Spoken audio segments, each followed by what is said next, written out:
Alright, hi everyone, I'm David. This is week 5. This is my third time recording this. And this week we're going to talk about a really important part of my world situation. And it is my coming out story. Like I said, this is my third time recording this. YouTube's done nothing but glitch up on me. I got the time by like 25% last time. Let's see if we can get it to half of the original content, shall we? The story, my coming out story has been coming out a lot lately, coming up a lot lately in my day-to-day life. So what I'm gonna do now is I'm gonna tell it, and I'm just gonna link people to this video. So anyway, here we go. When I was in 5th grade, that was when I realized I was gay. That was back in the let's just say 2001. 2001 sounds good. I didn't come out until probably about 2007. So it was all of middle and high school, all of middle and most of high school. I graduated in 2009. For context, I'm 23 years old now. So what basically would end up happening is I was made fun of a lot. I'm not the most manly man. I wasn't good at sports. I didn't do a lot of the things that the other guys did around school. I'm not like other guys. Nah, I was reading, I was writing, I was drawing in my notebooks. I was very solitary in most of middle school, and less so in high school, because it was really hard to avoid just being solitary in high school. Also, I'm sorry if you're hearing my fan background noise.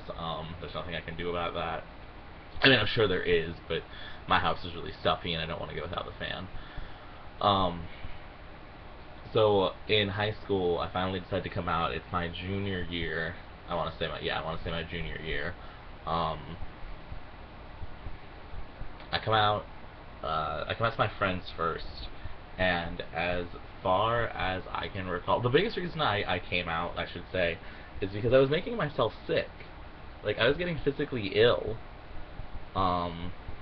keeping the secret, and it wasn't kosher, I guess. I didn't feel good. I wasn't making myself feel good, and if anyone should be able to make you feel good, it's yourself. And you know, I combat depression now, but that's unrelated. I come out to my friends. As far as I know, only like 1 or 2 of them really stopped talking to me. And that's fine. Nowadays, actually, when I introduce myself to people, I do make sure that my gayness is one of the first things that's like out there, because if that's how you're going to judge me, or if your expectations of me are built around that, then I don't particularly want you in my life.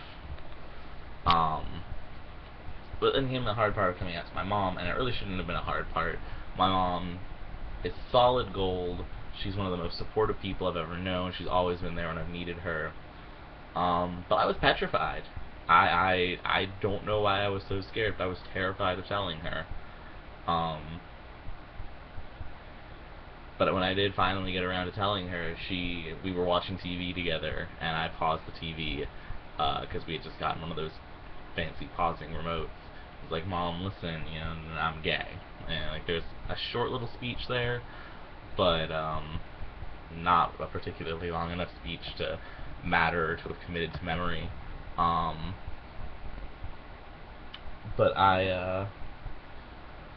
and she looks at me and goes, you know, honey, you know, I'm glad you could confide this in me, but being gay won't get you out of cleaning your room. And that's all that was. Like, she took it lightly, but she has always been there for me when I needed her. She has always been supportive. She's met my boyfriends and, you know, been perfectly civil with them.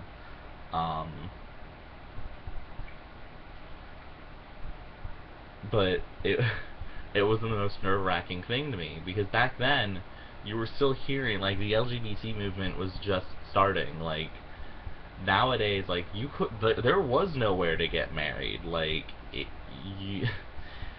it was still, you know, my mom met someone at a doctor's office, and they were having a conversation about something, and she unironically looked at my mom and said, well, you know, I guess the gays are just as smart as the rest of us. So this was a day and a period where things were a little different, where the mindset was a lot different, and it's changed a lot in the last couple of years, and I'm sure, you know, everyone kind of recognizes that.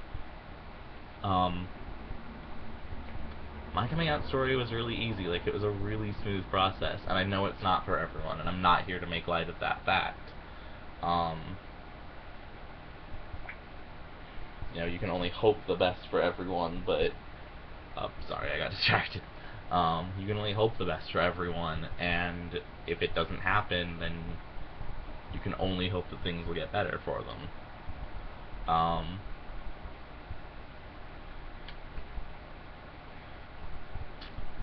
So I'm gonna end it off there. I'm David. This has been week 5 of My World Situation, and see you again next Tuesday.